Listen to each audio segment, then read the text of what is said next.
Assalamualaikum warahmatullahi wabarakatuh. Nggih, pripun kabare Kang Zainuri, Pak Hartono? Alhamdulillah pangestunipun sae Kang Togo. Alhamdulillah pangestunipun sae Kang Togo. Nggih. Kita coba mengulas ya Kang, dengan pesan-pesan beliau, Bapak Guru Gus Robek ya Kang ya. Nah, Gus Robek sering sekali mengajarkan kita bagaimana untuk kita selalu berzikir, ya dah? Karena apa? Karena zikir ini adalah penghubung, Kang. Jadi penghubung antara hamba dan Tuhannya.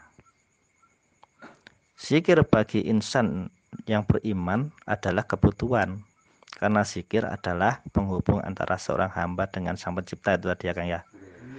Selagi kita ingat kepada Allah, selagi itu pula kita masih terhubung dengan Sang Pencipta. Artinya, jika zikir kita tinggalkan, berarti kita melepaskan diri hubungannya dengan Sang Pencipta. Karena apa?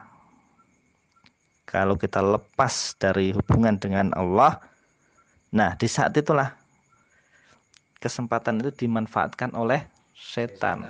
Sifat setan yang ada di dalam diri kita. Jangan dipersalahkan dengan setan, karena setan itu ada juga beliau ada apa ya? Bukan beliau ya, saya katakan. Dia adalah titah. Ya, setan itu adalah titah yang maha kuasa, yang tugasnya untuk menggoda orang-orang yang tidak beriman. Gitu loh. Nah, untuk masuk ke dalam hati manusia yang sangat tipis imannya, itu sangat mudah sekali bagi golongannya para setan. Kalau kita sudah dimasuki oleh sifat setoniah kita, maka rugilah kita di dunia dan akhirat ya Kang ya. Nah, setan telah menguasai mereka, lalu menjadikan mereka lupa zikir, mengingat Allah. Mereka itulah golongan setan. Ketahuilah bahwa sesungguhnya golongan setan itulah golongan yang merugi. Nah, di Al-Quran itu ya Kang ya. Saya lupa ayat apa itu ya. Kayaknya kalau nggak salah itu di Al-Mujadalah ya Kang ya. Ayat 19. Nah, jadi kita kembali ke konsep kita Kang. Apa yang diajarkan oleh Romo Guru Gus Robek, bahwa dengan zikir kita bisa menenteramkan hati dan jiwa ya. Nah, banyak umat manusia yang nampak gundah gulana, murung ya, keluh kesah, sedih, cemberut, nampak seolah hidupnya penuh dengan duka lara. Orang yang demikian itu bisa jadi karena imannya menipis dan lupa akan Allah, lupa bahwa apa yang terjadi pada dirinya itu sebenarnya ada yang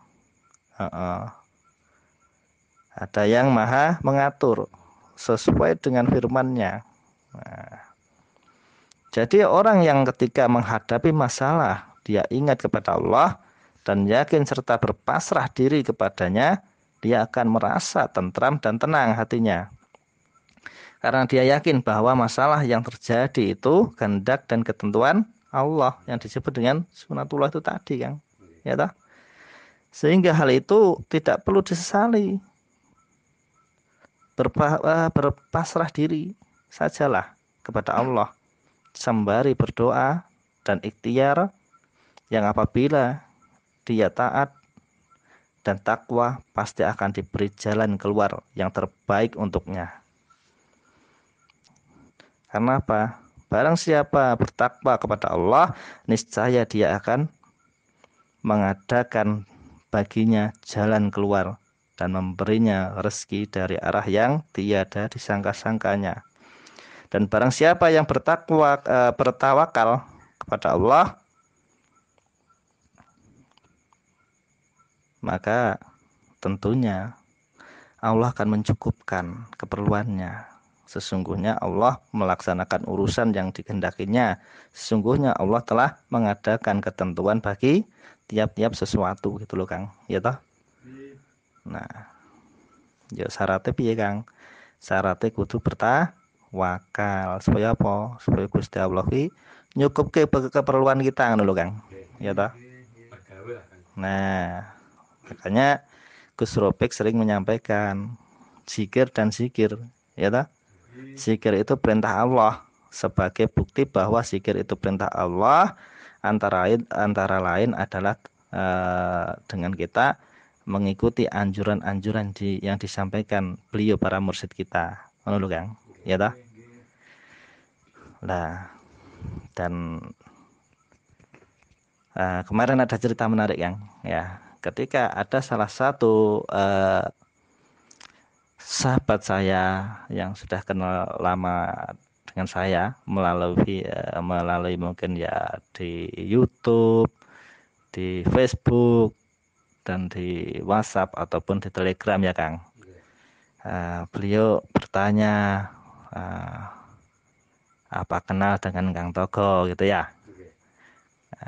Jadi ceritanya gimana itu ceritanya Kang Kang sorry coba Kang sorry Kang Zainuri maaf coba cerita dikit Kang, ini saya agak tertarik nih Kang. Assalamualaikum warahmatullahi wabarakatuh. Waalaikumsalam warahmatullahi wabarakatuh. Ini cuma cerita yang diutarakan sama temen Kang yang di Cirebon itu. Kemarin Kang Markaban di Cirebon ditanyai sama guru besar mursyid kita yakni Romo Agus. Kamu nyampe sini siapa yang mengantarkan? Terus Kang Markaban bilang, Kang Togo. Aku ora kenal Kang Togo. Aku sing kenal Kang Sugino, ngoten. Ceritane ngoten. Akhire nggih niki wau nggih kula nggih guyu. Lah Kang Togo ora kenal Kang Sugino kenal. Ngoten. Ngoten Kang ceritane Kang.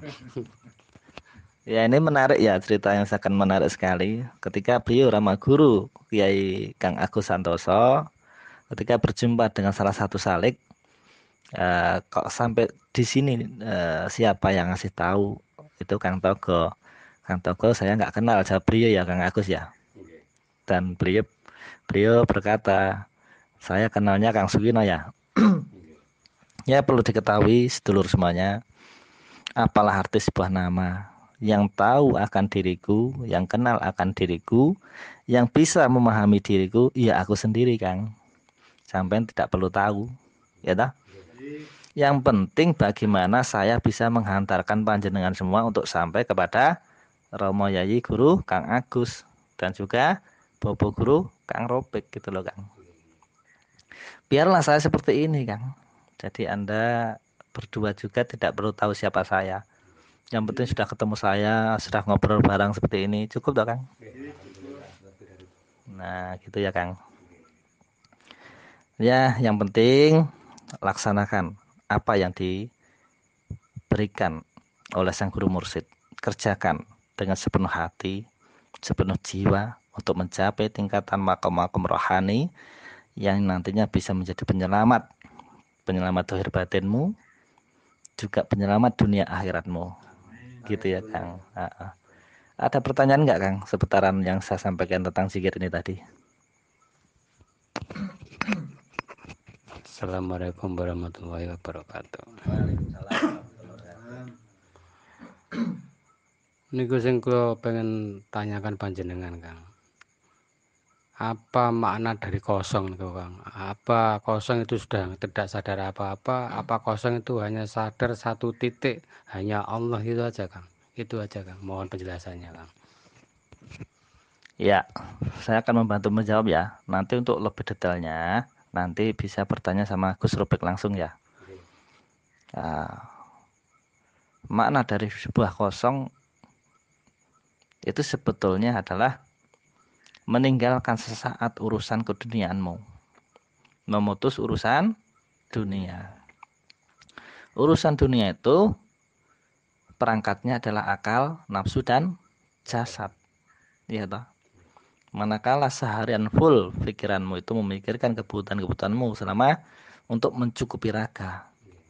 Nafsumu bergerak untuk bagaimana caranya untuk menghidupi ragamu, menyenangkan ragamu, kan seperti itu, Kang. Makanya itu perlu dikosongkan. Setelah dikosongkan, dihilangkan, nanti akan berisi tentang ketuhanan. Disitulah perangkatnya adalah roh, sir, nur, sir, dat. Roh, nur, sir, dat. Nah, gitu loh, Kang. Jadi kita menggunakan perangkatnya perangkat ketuhanan. Makanya dunia ada ilmunya, untuk menuju akhirat juga ada ilmunya, gitu ya, Kang. Jadi disebut kosong adalah isi, isi adalah kosong. Nah, gitu loh, Kang. Sini saya tidak bisa menjawab banyak panjang lebar ya. Nanti langsung ketemu beliau Gus Rubek supaya lebih untuk mengetahui lebih dalam lagi. Ada lagi pertanyaan? Tapi intinya di situ Kang ya. Intinya di situ. Pak Hartono, ada pertanyaan? Ring-ring. Oh ya. Ya sementara itu ya, Kang ya. Ya.